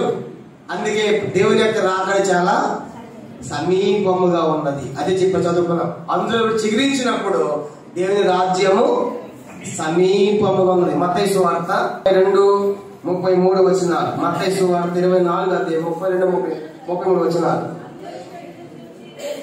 అందరపు చెట్టును చూచి ఒక ఉపమా, వసంతకాలం ఇంటే సమీపంగా ఉన్నదని మీకు తెలియను. ఆ ప్రకారమే మీరు ఈ సంగతులన్నీ జరుగుతూ చూచినప్పుడు ఆయన సమీపంలోనే. కానీ బేసుకు వారు ఎక్కడ ఉన్నారంట? ద్వారము దగ్గర ఉన్నాడు, సమీపంగా ఉన్నాడు. ఎప్పుడు? అంజూరపు చెట్టు లేక చిగురించినప్పుడు. అది అంజూరపు చెట్టు చిగురిస్తుంది అంటే ఆయన ద్వారము దగ్గరే ఉన్నాడు. అంటే ఒక కాలు బయట పెట్టాడు, రెండో కాలు లోపల ఉంది. ఆ రెండో కాలు ఎప్పుడు తీసేస్తాడు? రెండో రాకడ అది అయిపోతుంది అన్నమాట. దానికి అంత సమీపంగా ప్రభు ఉన్నాడు, ద్వారము దగ్గరే ఉన్నాడు, ఆయన సమీపంగా ఉన్నాడు. ఈ అందరూ మనకి ఏం తెలియజేస్తా ఉందంటే ప్రభు యొక్క రాకడ తెలియజేస్తా ఉంది. ఇశ్రాయేలు దేశంలో జరిగే ప్రతి సంభవం కూడా ప్రభు యొక్క రాకడకు పోలికగా మనం చూస్తాం. కాబట్టి అందుకే ఈ మధ్య రకరకాల వార్తలు కనుక ఎర్రని వదిలిచేస్తున్నారు, దేవాలయం కట్టేస్తున్నారు, రకరకాల వార్తలు మనం వింటున్నాము. అవన్నీ పక్కన పెడితే ఇప్పుడు నేను చెప్పిన చరిత్ర అంతా మీకు ఒకసారి ఆలోచిస్తా ఉంటే ఎట్లాంటి యూదులు ఎలా వచ్చారు, ఎట్లా చరిత్ర మీద ఎలా దేశం అయ్యారు, దేశంగా ఫామ్ అవటమే కాకుండా ప్రపంచ దేశాల్లో ఉన్నతమైన స్థానానికి ఎలా ఎదిగారు, ఎలా తీసుకొచ్చారో మన చరిత్ర కళ్ళ కట్టినట్టుగా చెప్తా ఉంది. కనుక ఇది గుట్టి నేను చెప్పినవన్నీ కూడా కావ్యమ కథలు కాదు, వాస్తవాలు, నిజ సంఘటనలు, యథార్థ కాదు. కనుక మీరు చరిత్ర చూసినప్పటికి కూడా ఈ రోజు వరకు కూడా మనం చెప్పినట్టుగా మనం చరిత్రలో. కాబట్టి ఇది చరిత్రకు ముడిపడినటువంటి సంగతులు. కాబట్టి ప్రభు రాకడ చాలా సమీపంగా ఉంది. కాబట్టి ప్రభు మధ్యాకాశం రాబోతు సిద్ధంగా ఉంటుండగా ఈ రాత్రి ఇంకా ఈ మొదటి కోడికలో ఈ రాత్రి నీ రక్షణ పొందని తీర్మానం లేకపోతే ఈ రాత్రి చనిపోతే ఎలా, కనుక చనిపోతే ఎలా ఆ దేవుని రాజ్యాన్ని ఎలాగ మనం చేరుకుంటాం. కానీ వీళ్ళని ఈ రాత్రి ఆలోచిద్దాం. కనుక అలాంటి ఇశ్రాయేల్ ప్రజలు ఇప్పుడు ప్రపంచాన్ని వెళుతున్నారు, ప్రపంచ దేశాలకు గడగడలాడిస్తాం. కానీ కారణం ఏంటంటే ఇశ్రాయేల్ సామాగ్రి, టెక్నాలజీ, తెలివి తేటలకి ఎక్కడ కూడా లేవు. చూసినా కనుక ప్రతిదీ కూడా ప్రతి దాంట్లో వాళ్ళు ఉన్నతమైన స్థానంలోనే ఉన్నారు. కానీ కారణం ఏంటంటే నేను అలా పెట్టాడు ఆ దేశాన్ని, ఆ ప్రజల దేవుడు కాపాడుతూ ఉన్నాడు. మన 40 దినాలు భూమి మీద ఉంటాడు. మొదటి అధ్యాయంలో తనకు ఆరోహణమై వెళ్ళిపోతాడు. వెళ్ళిపోయిన తర్వాత ఆ 2వ అధ్యాయంలో పరిశుద్ధాత్మ దేవుడు దిగుతాడు, సంఘం ప్రారంభమవుతుంది. కనుక మధ్యలో కూడా చెప్పారు ఆ ప్రారంభమైన 120 మంది ప్రారంభమైన సంఘమే విస్తరించుకుంటా ఇప్పుడు ఎక్కడ దాకా వచ్చిందని చెప్పుకున్నాము, ఈ నరసీపురం దాకా వచ్చింది. కానీ ఎక్కడ ప్రారంభమైన అపోస్తలుల కార్యము 2వ అధ్యాయంలో ప్రారంభమైన మొదటి ఎప్పుడు క్రీస్తకము 30లో చెప్పండి, ఎప్పుడంటే క్రీస్తకము 30లో యేసు సిలువేసిన తర్వాత సరిగ్గా 10 సంవత్సరాలకి క్రీస్తకం 40 వచ్చేటప్పటికి ఏం జరిగిందంటే కనుక ఒక చక్రవర్తి దాడి చేశాడు ఇశ్రాయేలు మీద, వాళ్ళు ఊచకోత కోసాడు. కనుక ఆ కరెక్ట్ గా ఆ దాడి చేసే సమయానికి అప్పుడు క్రీస్తకం 40 చెప్పండి, క్రీస్తకము 40కి ఇక యూదుల మీద ఊచకోత కోయడం జరిగింది. వాళ్ళందరూ చెదరిపోయినట్టుగా మనం చూస్తాం.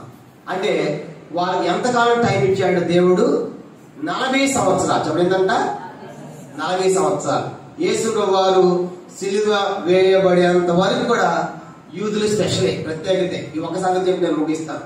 యూదులు ఇప్పుడు కూడా ఉన్న అతిశయం ఏంటంటే యూదులు ఎట్లాంటి వాళ్ళు తెలుసు యూదులు కనుక వాళ్ళు సామాన్యులు కదా. ఒక మాట చదువుదామా, యోధా పత్రిక చూడండి. యూదులు ఎట్లాంటి వాళ్ళు, తెస్సలోని పత్రిక చూడండి. యూదుల గురించి ఎట్లాంటి వాళ్ళు అంటే వాళ్ళు అయినప్పుడు కూడా దేవుడు వారిని క్షమిస్తున్నాడు, వారికి అవకాశం ఇస్తున్నాడు, వాళ్ళ మారు మనసు కొరకు. మొదటి తెస్సలోనిక 1వ అధ్యాయం 15-16 వచనాలు. మొదటి తెస్సలోనిక పత్రిక 1వ అధ్యాయం 2వ అధ్యాయము 15-16 వచనాలు. ఆ యూదులు తమ పాపములను ఎల్లప్పుడూ సంపూర్తి చేయుటకై ప్రభువైన యేసుక్రీస్తును ప్రవక్తలను చంపి మమ్మల్ని హింసించి కాని వారును మనుషులందరికీ ఆటంకపరిచారు. దేవునికి ఇష్టము కాని వారు మనుషులందరూ కూడా శత్రువులు యూదులు కనుక అందుకే వారి మీదకి ఏముందంట ఉగ్రత. గారు 3 ప్రయాణాలు చేశాడు కనుక అపోస్తలుల కార్యములో. మొదటి ప్రయాణం 1500 మైళ్ళు, 2వ ప్రయాణం 2800 మైళ్ళు, 3వ ప్రయాణం 3000. ఎన్నో ప్రాంతాలలో సువార్త ప్రకటిస్తే పౌలు గారిని అడ్డుకుంది, అభ్యంతరపరిచింది, ఆటంకపరిచింది ఎవరు చెప్పండి? యూదులే. ఎవరంట? అదే చెప్తున్నాడు. ఆ యూదులు ఎట్లాంటి వాళ్ళు అంటే యేసును చంపారు, యేసును చంపారు, మేము సువార్త ప్రకటించకుండా మమ్మల్ని ఆటంకపరిచారు కనుక అభ్యంతరపరిచారు. వీళ్ళు ఎట్లాంటి అంటే దీనికి ఇష్టం కాని వారు మనుషులందరూ శత్రువులు, వీరి మీదకి ఉగ్రత వస్తామని చెప్పాడు. సరిగ్గా యేసు సిలువేసిన తర్వాత క్రీస్తకం 70లో దీని సంగతి ఏంటంటే యెరూషలేము దేవాలయం ధ్వంసం అయిపోయింది. చెప్పండి, క్రీస్తకము 70లో. ఆ క్రీస్తకం 70లో యెరూషలేము దేవాలయం ధ్వంసం అయిపోయినట్టుగా మనం చూస్తాం. కాబట్టి ఆ దెబ్బ అప్పుడు దాకా యూదులు స్పెషలే. ఎందుకంటే యూదులు మరి ఎందుకు దేవుడు కాపాడుతూ వచ్చాడు? యోధా జాతిని ఎందుకు కాపాడాలంటే యోహాను సువార్త 4వ అధ్యాయం రాయబడింది, యూదుల్లో నుండి రక్షణ మనకు కలుగుచున్నది. చెప్పండి, రక్షణ ఎక్కడి నుంచి రావాలంట? యూదుల్లో నుంచే రావాలి, యోధా గోత్రములో నుంచే యేసుప్రభు రావాలి. అందుకే ఇప్పుడు దేవుడు ఏం చేశాడంటే యోధా జాతిని కాపాడుకుంటా వచ్చాడు. చూడండి, అందుకే ఆ పాత నిబంధన మొదలుకొని కొత్త నిబంధన వరకు కూడా యూదులందరినీ కాపాడిన దేవుడే. ఇలాంటి వారు అయినప్పుడు కూడా ఎందుకు కాపాడాలి? మరి వాళ్ళు నాశనం చేయొచ్చు కదంటే దేవుడు ఎందుకు కాపాడొచ్చాయంటే వాళ్ళందరూ కూడా యూదులు లేకపోతే యూదుల నుంచి మనకి ఏమి రావాలి? రక్షణ రావాలి. కాబట్టి 4వ అధ్యాయంలో చదువుతాం, యోహాను 4వ అధ్యాయంలో యూదుల నుండి రక్షణ మనకు కలుగుతుంది. కాబట్టి యోధా జాతిని కాపాడుతూ వచ్చాడు. యోధా జాతి ఎప్పుడు దాకా ప్రత్యేకమైన వాళ్ళంటే యేసు ప్రభువారు సిలువ వేయబడేంత వరకు వాళ్ళు స్పెషలే లోకంలో. అంటే అందరికంటే హై సపరేట్ గా ఉన్నారు వాళ్ళు. ఎందుకంటే వాళ్ళు ఇప్పుడు మీరు యోధ దేశం యెరూషలేం పోయి ఇస్రాయేల్ దేశం పోయి సలోం అన్నారని కూడా మనకు సేఫ్ అండి వారు యూదులు. ఎందుకు తెలుసా? మేము యూదులు, మీరు సమరయులు, మీరు అంటరాని వారు అంటే ఈ రోజు వరకు కూడా ఆశ్చర్య యూదులు మనం చూస్తాం. కానీ ఎప్పుడు అది సమాప్తం అయిపోయింది అంటే యేసు ప్రభువారు సిలువ తర్వాత యూదులని లేదు, దాసులని లేదు, స్వతంత్రులు అందరూ క్రీస్తునందు ఏకమై ఉన్నారు. యేసు యొక్క సిలువ యూదులను అన్యులను ఏకము చేసింది. ఎఫెసీ పత్రిక 3వ అధ్యాయం. ఎఫెసీ పత్రిక 3వ అధ్యాయము పౌలు రాస్తున్నాడు. ఎఫెసీ పత్రిక 3వ అధ్యాయము ఆ మాట చదువుకుంటాము. 5వ వచనం. ఎఫెసీ పత్రిక 6వ వచనం. ఎఫెసీ పత్రిక 3:6.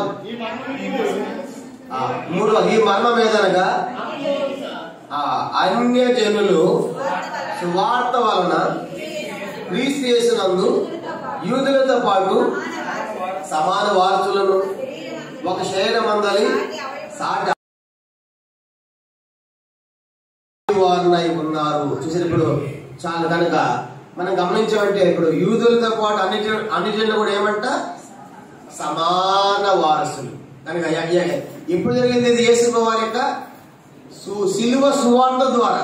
సువార్త ముందు వాడు స్పెషల్. ఇప్పుడు కూడా ఏమంటారంటే ఆయన చూజన్ పీపుల్ అంటారు, మేము ఏర్పరచబడిన వారు అంటే. ఇప్పుడు దాకా మీరు సిలువ దాకా, సిలువ తర్వాత వాళ్ళకున్న ప్రత్యేక హోదా రద్దు చేయబడింది. ఏమిటంటే ప్రత్యేక హోదా, స్పెషల్ స్టేటస్ అనేది సిలువతో అంతమైపోయింది. అప్పుడు దాకా వాళ్ళు టైం ఇచ్చారు. కనుక ఎందుకు వాళ్ళు స్పెషల్ గా ఇవ్వాలంటే చూడండి, యూదుల్లోంచి ఎవరు రావాలి? రక్షకుడు రావాలి, యేసు రావాలి. కాబట్టి యూదులు కాపాడబడాలి. కనుక యూదుల నుంచి రక్షణ వచ్చిన తర్వాత ఇక యూదుల స్పెషల్ స్టేటస్ ఏమీ లేదు, ప్రత్యేకత ఏమీ లేదు. మీకు అర్థమయ్యే భాషలు చెప్పాలంటే ఈ ఒక్క సంగతి చెప్తే నేను ముగిస్తాను. మనం సెల్ ఫోన్ ఆర్డర్ చేసాం, ఒక 20,000 50,000 ఆన్లైన్ లో బుక్ చేసాం. ఆ సెల్ ఫోన్ ఎట్లా వస్తుంది చెప్పండి? 50,000 రూపాయలు సరే ఎట్లా తీసుకొస్తారు? మామూలు తీసుకొస్తారా? మంచి ప్యాకింగ్ ఉంటుందా? చెప్పరేంటి? మంచి ఫుల్ ప్యాకింగ్ ఉంటుంది. ఆ ప్యాకింగ్ ఉంది కాబట్టి ఆ ఫోన్ ఎడబడుకుంటారు. చాలా చెప్పరేంటి? చాలా జాగ్రత్త. అమ్మ దీంట్లో 50,000 రూపాయల సెల్ ఫోన్ ఉంది, కింద పడకూడదు అని చాలా జాగ్రత్తగా ఆ బాక్స్ ను పెట్టుకుంటాం. వచ్చిన దాన్ని ఓపెన్ చేసిన తర్వాత ఆ బాక్స్ ఏం చేస్తాం? పక్కనే పడేస్తాం. ఇక సెల్ ఫోన్ వచ్చిన తర్వాత బాక్స్ తో పని, యేసు వచ్చిన తర్వాత యూదులతో. కానీ యూదులకు ఎందుకు అవకాశం ఇచ్చారు? అప్పుడు దాన్ని మోసుకొచ్చారు కదా, యేసు వాళ్ళు మోసుకొచ్చారు కదా. అందుకే వాళ్ళు ప్రత్యేకమైన టైం ఇచ్చారు వాళ్ళకి. పాపం ఎన్నో భరించారు నా కోసం. కనుక నేను ఆ జాతిలో నుంచి వచ్చాను కాబట్టి, ఆ యేసు వాళ్ళు యూదుల నుంచి వచ్చాడు కాబట్టి, అప్పుడు దాకా మోసుకుంటూ వచ్చారు కాబట్టి ఆయన వాళ్ళకి కొంత టైం ఇచ్చాడు. కానీ ఇప్పుడు యేసు వచ్చిన తర్వాత సెల్ ఫోన్ ఆ బాక్స్ ని బయట తీసిన తర్వాత ఆ బాక్స్ కి ఎట్లా విలువ లేదు, కనుక ప్రత్యేకత లేదు. యూదులకు కూడా అది కొత్త నిబంధన. ఇది మనం చెప్పామని కొన్ని సంత వాళ్ళు ఏదో కనుక మేము ఆయా స్పెషల్ అంటారు. స్పెషల్ అయిపోయింది ఎప్పుడు? సిలువతో స్పెషల్ అయిపోయింది. చూసినా? కనుక సిలువ తర్వాత ఇక యూదుడు అందుకే ఏ కులమైన, అది ప్రకటన 5వ అధ్యాయంలో ఆయా భాషలు మాట్లాడు, ఆయా ప్రజలు, ఆయా భాషలు. కనుక వాళ్ళందరూ రక్తం ఇచ్చి ప్రభువారు కొన్నారు. కనుక ఆయన సంఘం అంటే ఇది కుల సంఘం కాదు, మత సంఘం కాదు. కనుక రక్తం ఇచ్చి కొన్న సంఘం. అందుకే అపోస్తలుల కార్యం 28వ వచనంలో దేవుడు తన స్వరక్తం ఇచ్చి సంపాదించిన సంఘం అంటాడు. కానీ ఏ సంఘం ఇది? ఆయన రక్తంతో కొన్న సంఘం ఇది. కాబట్టి యూదునికి ఇప్పుడు స్పెషల్ స్టేట్స్ అనేది ఏమి కూడా లేదు. ఎక్కడితో క్లోజ్ అయిపోయింది అది? యేసు వారి యొక్క సిలువ దాకా. సిలువ దాకా వాళ్ళు స్పెషలే, కానీ ప్రపంచానికి స్పెషలే. కానీ సిలువ తర్వాత యూదులతో పాటు అన్యులు కూడా అందరూ కూడా సమాన వారసులు అయిపోయారు. పరలోక రాజ్యం మీద నేను చూసి యూదులు అంటే అక్కడే ఉండదు, కనుక కూర్చోంటాడు ప్రభు, అక్కడ అయిపోయింది. కనుక అందరూ సమానమే. కాబట్టి ఇది కొత్త నిబంధన వెళ్ళు. ఇప్పుడు నేను చెప్పే సంగతి ఏంటంటే, ఒకప్పుడు యూదులు ఎట్లా అయిపోయారు, ఈ రోజు ఎంతగా అభివృద్ధి చెందింది. ఈ టెక్నాలజీ వరకు జ్ఞానం, టెక్నాలజీ చూసినప్పుడు మనం ఆశ్చర్యపోతా ఉన్నాం. ఇవన్నీ మనకి ఏం తెలియజేస్తా ఉన్నాయంటే, మీరు గమనించిన ఇశ్రాయేలు జరిగే ప్రతి సంభవం కూడా ప్రభు వారికి రాకుండా మనకు తెలియజేస్తా ఉంది. కాబట్టి ఎండిపోయిన అంజూరపు చెట్టు, పారిపోయిన చదవని ఇశ్రాయేలు ప్రజలు ప్రపంచ దేశాలకి మళ్ళీ వాళ్ళు తిరిగి రావటము, ఒక దేశంగా ఫామ్ అవటము, నెమ్మది వాళ్ళు విస్తరించడం, వ్యాపించడం, ఈరోజు ప్రపంచాన్ని శాసించేట్టుగా ఎండిపోయినటువంటి అంజూరపు చెట్టు అది లేదై చిగురించడము మొదలు పెట్టింది. అప్పుడు ప్రభు అదే ఉన్నాడు, నేను సమీపంలో ఉన్నాను,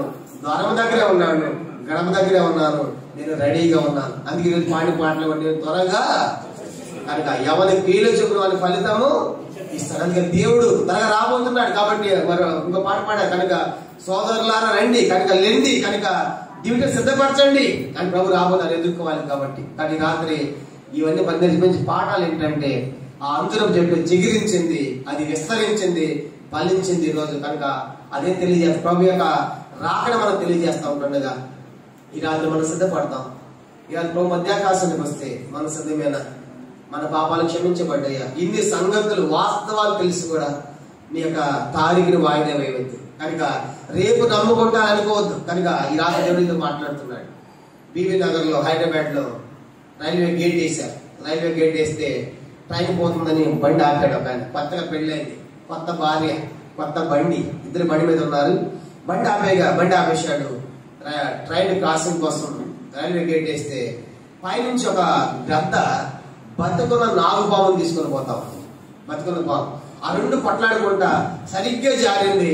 బండి ఆపన్న పెళ్లి కొడుకు మేడలో పూలదానిలాగా పడింది. చూడండి, ఎక్కడ ఉంటే అక్కడ మొత్తం ఆ పాము మీద స్పాట్ లో చనిపోయాడు. అనుకున్నాడా? కొత్త భార్య, కొత్త బండి, కొత్తగా పెళ్లి, ఆ రోజే మరణం. ఇలా చెప్పే సంగతి ఏంటంటే మరణం మనకి చెప్పి బయటికి వెళ్తున్నావు, మళ్ళా క్షేమంగా వస్తున్న గ్యారెంటీ ఎవరికైనా ఉందా? ఎక్కడ ఏ వాగు పొగుతుందో, ఎక్కడ ఏది కొట్టుకొని పోతుందో ఎవరికి ఏం మరణం తెలీదు. అకస్మాత్తుగా అకాల మాటలు మనం చూస్తా ఉన్నాం. అయ్యో ఆమె చనిపోయింది, బాగుందని అనుకుంటున్నాం, కానీ వెళ్ళిపోయారు. అలాగే రకరకాల కారణాలు బట్టి ఈ రాత్రి మనం గొంతులు ఊపిరుండగానే, ప్రాణం ఉండగానే యేసుతో మాట్లాడుతుండగా వాయిదా వేయవద్దు. రక్షణ వరకు వాయిదా వేయవద్దు. నీ పాపాలు క్షమించబడమని వెళ్ళిపో. ఈ రాత్రి యేసువారి యొద్ద నీ పాపాలు ఒప్పుకుంటే అది పాపాలు క్షమించాలని కోరుతున్నాడు. కనుక ఆయన మొదటిసారి వచ్చాడు పాపాలు క్షమించాలని. ఇప్పుడు రెండోసారి పాపాలు క్షమించడానికి కాదు, ఆయన న్యాయాధిపతిగా వస్తున్నాడు. మనకు అదొక గ్రామం. ఆ గ్రామంలో ఒక తల్లి తప్పు చేసింది. తల్లి తప్పు ఏం చేసిందంటే, తప్పు చేసినప్పుడు కోర్టుకు వెళ్ళారు. ఆమె శిక్ష పడబోతా ఉంది. ఒక లాయర్ గారి దగ్గరికి వెళ్ళింది. అడ్వకేట్, వకీలు అంటారు కదా, అయ్యా ఇవి డబ్బులు తీసుకో, నా తప్పుని ఎక్కడ ఒప్పుగా చెయ్యి, నాకు శిక్ష పడకుండా చేయని చెప్పేసి కొంత డబ్బులు ఇచ్చింది. ఆ లాయర్ గారు వాదించాడు. ఆమె తప్పును ఒప్పుగా చేసి శిక్ష పడకుండా ఆమెను తప్పించాడు. ఆమె పిలిచాడు, అమ్మా ఈ శిక్ష పడలేదమ్మా, ఇక వెళ్ళి మళ్ళీ తప్పు జాగ్రత్తగా బతుకు అని పంపించాడు. మళ్ళీ వెళ్ళింది, మళ్ళా కొన్ని దానికి మళ్ళీ తప్పు చేసింది. మళ్ళీ ఎవరు గుర్తుకొచ్చారు? ఎవరు గుర్తుకొచ్చారు? లాయర్ గారు గుర్తుకొచ్చారు. మళ్ళీ డబ్బు తీసుకుంది. లాయర్ గారి దగ్గరికి వచ్చింది. అయ్యా లాయర్ గారు మళ్ళీ తప్పు చేశాను, ఈ డబ్బు తీసుకో, మళ్ళా నా తప్పును ఏం చేయ కోర్టులో ఒప్పుగా చేసి నా మీద శిక్ష పడకుండా చేయంటే, అప్పుడు లాయర్ గారు అన్నాడు, నాకు ప్రమోషన్ వచ్చిందమ్మా, ఇప్పుడు నేను లాయర్ని కాదు జడ్జిని అయ్యాను. నేనేమయ్యాను? ఇప్పుడు జడ్జి అని చెప్పాలి. తప్పును ఒప్పుగా అడ్వకేట్లు చేస్తారు, అట్లా అందరూ కొంతమంది చేస్తారు కనుక డబ్బు కోసం. కానీ ఇప్పుడు ఆయన అన్నాడు, నేను అడ్వకేట్ని కాదమ్మా, మధ్యవర్తిని కాదమ్మా, ఉత్తరవాదిని కాదమ్మా, ఇప్పుడు నేను జడ్జిని, నేను న్యాయమే చెప్పాలి, నీకు శిక్ష తప్పదు. యేసు మొదటిసారి అలా వచ్చాడు. మొదటిసారి ఆయన లోకానికి గొర్రె పిల్లకి వచ్చాడు. ఇదిగో లోక పాపను మోసుకొని ఒక దేవుని గొర్రె పిల్ల వచ్చిందనుకోండి. ఇప్పుడు పిల్లలందరూ ఏం చేస్తారు? పిల్లల ముందు ఆడుకుంటా ఉంటారు. సిటీలో ఇక్కడ ఆడుకోరేమో కానీ మా హైదరాబాద్ పిల్లలు మాత్రం చూసారనుకోండి, ఆ కోళ్ళు ఈ యొక్క చిన్న చిన్న పిల్లలు చూసారనుకోండి, వాళ్ళకి ఎంత సంతోషము, ఎందుకంటే కనపడవు కదా. కానీ గొర్రె పిల్లలు వచ్చిన ఇప్పుడు పిల్లలందరూ ఏం చేస్తారు? హాయి బియ్యని ఆడుకుంటా ఉంటారు. కనుక మొదటిసారి యేసు వారు గొర్రె పిల్లకి వస్తే ఆడుకున్నారు. ఆయన బిడిగుద్దులు గుద్దారు. ఆయన మౌనం వహించాడు. కనుక ఆయన ఏం చేశాడు? అన్ని భరించాడు. గొర్రె మౌనము వహించేట్లుగా ఆయన మౌనం వహించాడు. కనుక అది మొదటిసారి వచ్చాడు. ఆయన గొర్రె పిల్లగా రావటం ఎట్లా వస్తుందని చెప్తా? యోధా గోత్రపు గోదామ. ఇప్పుడు సింహం వచ్చింది అనుకోండి, ఒకటి ఒకటి ఇక్కడ అమ్మో సింహాన్ని పరిగెడతారు. చూసారా? ఇప్పుడు సింహాన్ని ఎదుర్కోవాలంటే ఎట్లా? సింహాన్ని ఎదుర్కొనేది ఎవరు? సింహాన్ని ఎదుర్కొనేది ఎవరండి? అది ఒక గ్రామం. కర్ఫ్యూ జరుగుతూ ఉంది. ఎవరు బయటికి రావద్దు, కర్ఫ్యూ అని చెప్పి ప్రకటన చేశాడు. అయితే ఒక చిన్న పిల్లవాడు రోడ్డు మీద పరిగెత్తుకుండా పోతున్నాడు. రే కర్ఫ్యూరా, భయం లేదు నీకు అలాంటి పిలుస్తారు కిటికీలో వాళ్ళ తల్లిదండ్రులు. నాకేం భయం, నేను పోతాను, పరిగెత్తులో వెళ్తున్నాడు. కర్ఫ్యూరా పరిగెత్తుకు పోతానంటా ఉంటే నాకేం భయము అంటా ఉంటే డాడీ అని పిలుస్తున్నాడు. వాడేమో మై సన్ అంటున్నాడు. చెప్పండి, ఎవరంటే పోలీస్ అని ఎవరి సొంత? ఆయన పోలీస్ అయితే నాకెందుకు, ఆయన నాకేమవుతాడు? మా డాడీ, మా తండ్రి. చూసారా? కనుక తండ్రిని ఎదుర్కోవడానికి పోలీసు అనే భయము ఈ రాత్రి నువ్వు కూడా దేవుని కుమారుడు అవ్వాలి. అంగీకరించడం అక్కడ తన నామమునందు విశ్వాసం ఉంచిన వారికి దేవుని పిల్లలు అధికారం ఇచ్చా. ఈ రాత్రి దేవుని పిల్లలు అయ్యావా, దేవుని కుమారుడు అయ్యావా? ఆయన విశ్వాసం ఉంచుకోవడానికి ఎట్ట ఎదుర్కొంటాం. కానీ సింహాన్ని ఎదుర్కొనేది ఎవరంటే సింహం పిల్లలే. ఎవరంటే సింహాన్ని ఎదుర్కొనేది? సింహం వచ్చిందనుకోండి, పిల్లలు భయపడతాయి ఏమన్నా? అయ్యే భయపడ. కానీ ఈ రాత్రి యేసుని ఎదుర్కోవాలంటే నువ్వు ఆయన కుమారుడు కావాలి, కుమార్తె కావాలి.